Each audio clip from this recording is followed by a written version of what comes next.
So this home is situated in Mississauga, and my clients are actually friends of mine. I met Carly 15 years ago in Korea, and we didn't really stay in touch, but then she saw my show on TV and she reached out and asked for some reno advice. So here we are. So Carly sent some photos of the home before, and it looked a lot bigger than it was when I arrived. It was just very small, and there was walls that were really dividing it up, and then the ceilings were a standard 8-foot height. There was good space, it just hadn't been brought to its potential. We had a red brick that was kind of charming, but we wanted to really freshen it up, and that's what we did. We decided to paint the brick a nice soft white. The front step was actually made of concrete, which is a nice material because it lasts a long time, but this was at its end. So we decided to actually build it out of wood to warm up the exterior, and then we put in a nice new mailbox and some nice modern numbers to tie in the monochromatic look. When you first entered the house, before it was renovated, there was a T-wall right in the middle, which is really not conducive to a small floor plan. So we knew right away that we had to improve not only the form, the function, but also the feeling. When you have walls in a tiny space, it can be helpful in a kitchen because it can give you more cabinet room to hang cabinets on the wall, but otherwise it just really closes in a space and makes it feel smaller than it is. There were walls everywhere, basically dividing every single room, and in a really small footprint that's just not conducive to functional living. So we're removing all the walls. We've actually removed all the ceilings because we're gonna vault them. And then it's gonna be this open, soaring high, beautiful floor plan that functions so much better than what they used to have. So a hipped roof is a roof that angles on every side. And you can imagine that that is probably the hardest roof to vault because you need supports running in both directions. And that breaks my little design heart a little bit because big heavy beams in a tic-tac-toe grid on your ceiling is not nice. So what we ended up doing was actually drywalling one that runs through the middle, and then we're actually gonna clad the wood ones that are exposed right now in a rough cut pine and stain them to match the floor. So they should look like they're one continuous beam going right through the drywalled one, and we're hoping the drywalled one just kind of disappears. We really wanted there to be a moment, so what we decided to do was create it. It was something that we did on site, so we didn't spend a lot of money. We just cladded the framing wood with a rough cut pine, which is $1 a board foot. So only about a couple $100 worth of material up there in the beams.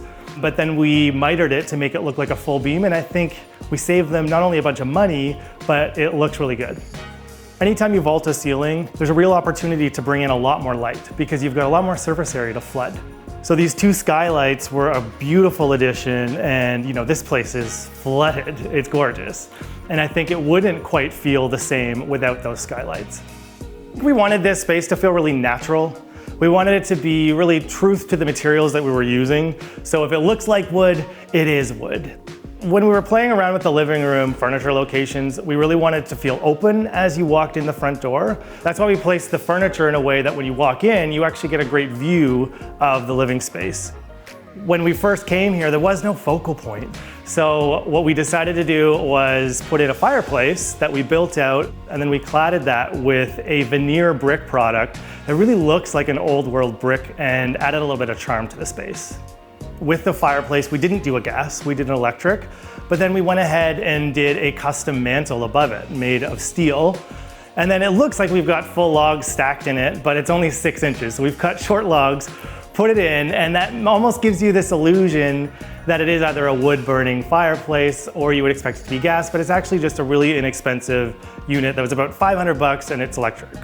To add on to that, we decided, hey, why not use the space in the corner as some open shelving? I mean, it's there, it just builds out our focal point. It also adds a little bit of storage for Carly and Will. And then they actually usually live with a TV above the fireplace. We've staged it for you.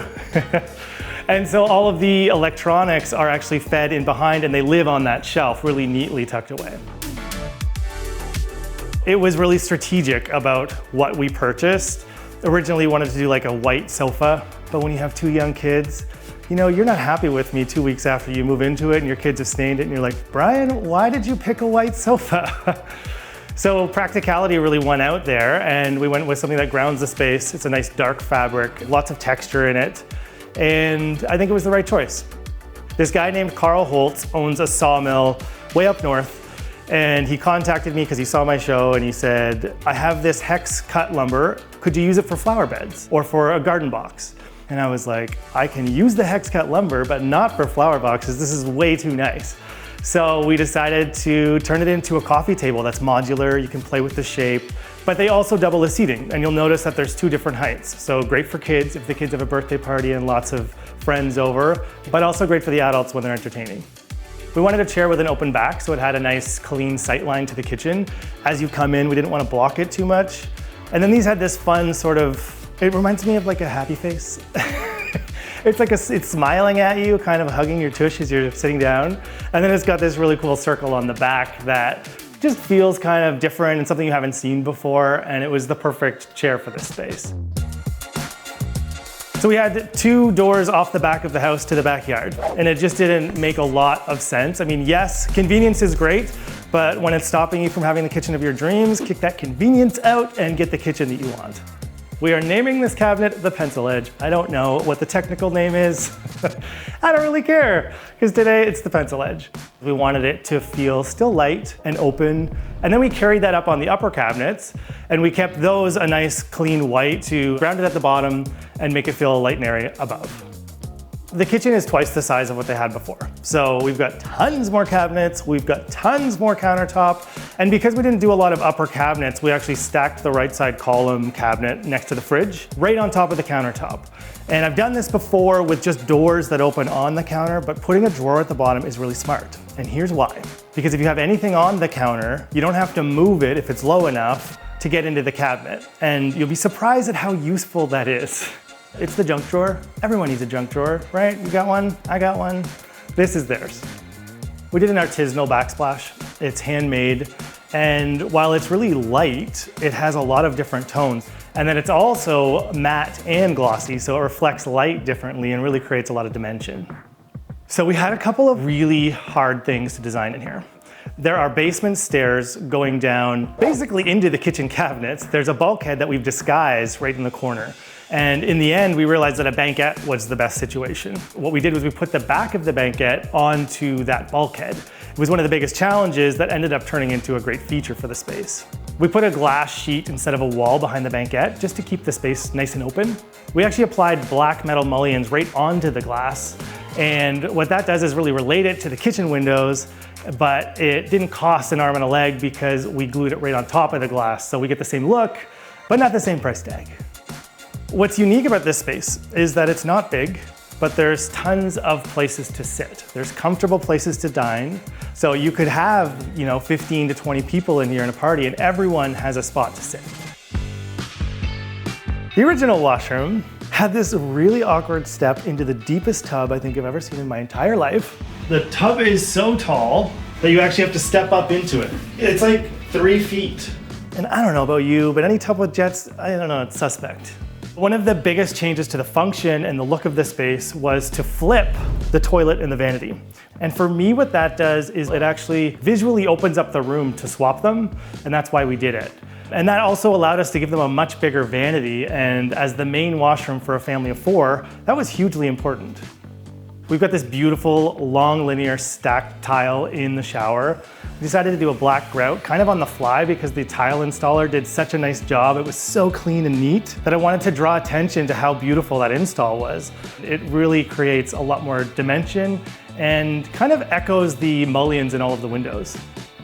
Carly and Will just wanted something really simple in the bedroom. We reused their nightstands from before. We got a new bed, and the art above the bed is actually done by Carly's father. So it has a lot of meaning to her, and it looks great in the space. I love it. When I first came here, it was like this decision of do we do an extension or do we really just reno the crap out of this space? And for us, we wanted to do a space really well rather than do a larger space halfway. And that's why we took this thing all the way to the finish line in this smaller space and really did beautiful finishing.